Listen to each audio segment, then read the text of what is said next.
Flying with a kayak can sometimes be a little bit awkward.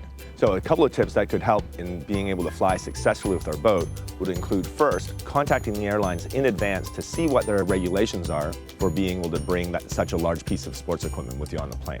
Certain airlines allow kayaks, other airlines don't.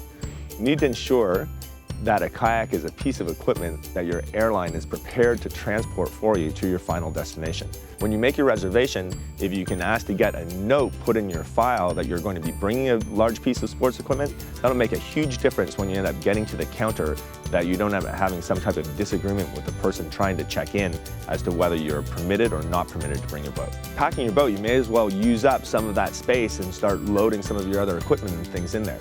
Again, as mentioned before, make sure that you don't have all your essential paddling gear in there, because if you have that one piece that gets lost, then you're really stuck.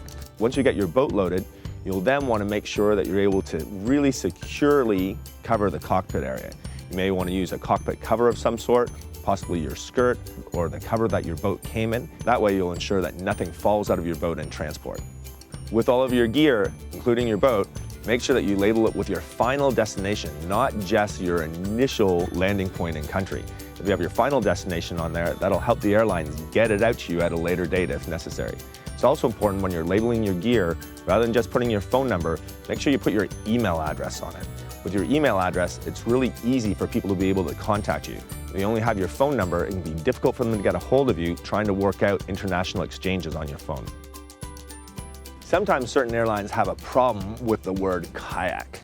So it may turn out that in certain applications, when you have your boat all packaged up, that the airline might prefer if it were a surf ski or a surfboard or some other type of sporting equipment. You'll need to try and figure out exactly what the rulings and regulations are, but perhaps your kayak may end up being a surf ski as you end up transporting it to your destination. Nowadays, just showing up at the airport with your kayak and hoping that it's going to get on the plane doesn't really work that well anymore.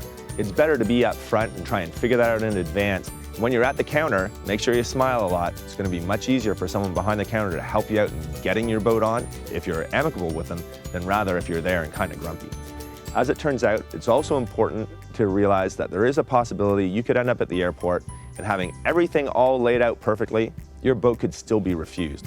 It's a really good idea when you're going to the airport and you're bringing your boat, make sure that someone who's driving you to the airport is actually going to stay with you until you've fully checked in and see that boat loaded off onto the conveyor belt and being taken away.